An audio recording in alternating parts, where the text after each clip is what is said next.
جس قوم کی بچیاں ناچ گانے کو اپنا شعار اور شوق بنا لیں، ان کی نسل سے اب خالد بن ولید نہیں پیدا ہو سکتے، ناچنے والے ہی پیدا ہوں گے۔ محمد بن قاسم نہیں پیدا ہو سکتے، طارق بن زیاد نہیں پیدا ہو سکتے۔ مجھے صلاح الدین یاد آیا، میں بہت رویا۔ وہ بھی کسی ماں کا جنا ہی ہوا تھا۔ اس کے زمانے میں کرک، ایک ہمارے پاکستان میں کرک ہے، ایک اردن میں کرک ہے، اونچی پہاڑی پر وہ شہر ہے اور بڑا دشوار قلعہ ہے۔ اس پر ایک حکمران تھا عیسائی، اس کا نام تھا ریجنالڈ۔ تو کرک کے قریب سے قافلے گزرتے تھے حج کے، تو اس نے ایک دفعہ حاجیوں کے قافلے پہ حملہ کیا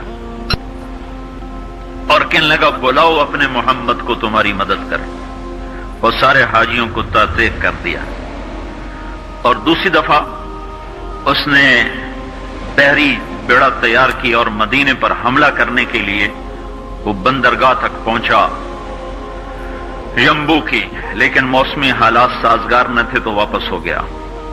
تو حطین کی لڑائی ہوئی ہے فلسطین میں، جس میں سارا یورپ اپنی طاقت کے ساتھ میدان میں اترا تھا، اور ادھر تنہا صلاح الدین ایوبی رحمت اللہ علیہ اکیلا اس لشکر سے ٹکرایا تھا، اور انہیں اس میں ساری رومن امپائر کو شکست ہوئی تھی۔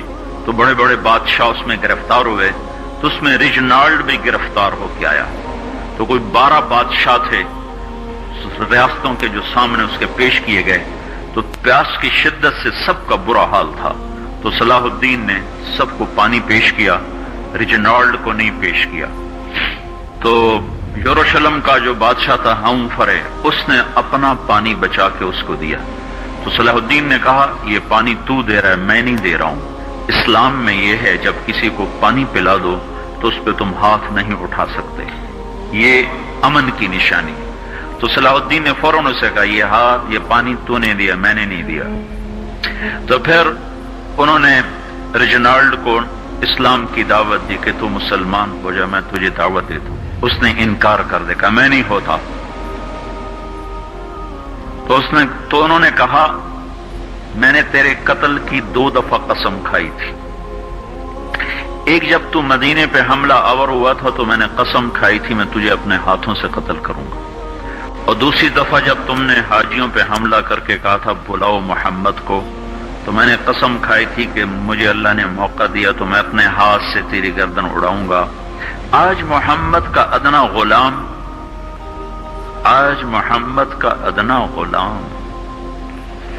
تیری اس بات پر یہ فریضہ ادا کرنے کے لیے آ رہا ہے، اور اپنی تلوار سے اس کی گردن اڑائی، وہ پیچھے لٹک گئی، پوری نہیں اڑی، پیچھے لٹک گئی، خوفناک منظر بن گیا۔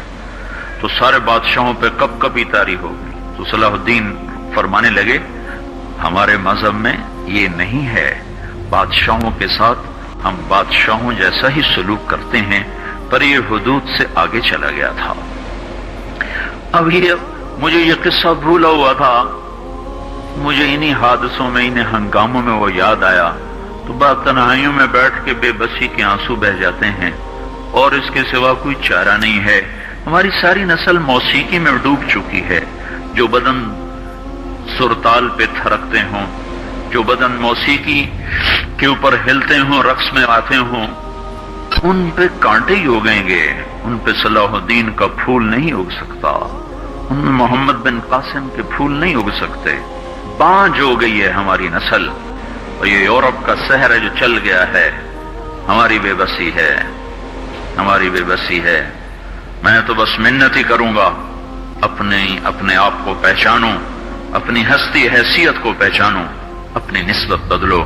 تمہاری نسبت یورپ کے ساتھ ہو کے اگر موت آئی بے قیمت ہو جائیں گے، اگر مدینے والے کی نسبت مل گئی تو حضرت فاطمہ کے دائیں بائیں تمہیں بھی کھڑا کر دیا جائے گا، حضرت خدیجہ کے دائیں بائیں تمہیں بھی کھڑا کر دیا جائے گا۔ یہ چند دن ہیں، صبر کر لو، گھٹ گھٹ کے مر جانا ہی بیٹیوں کی روایت ہے۔ مشرق کی بیٹی اس نے گھٹ گھٹ کے مرنا ہی سیکھا ہے۔ ہاں، یہ آزادی، یہ آوارگی، یہ مغرب کی عورت کا خاصہ ہے۔ اور 18ویں صدی تک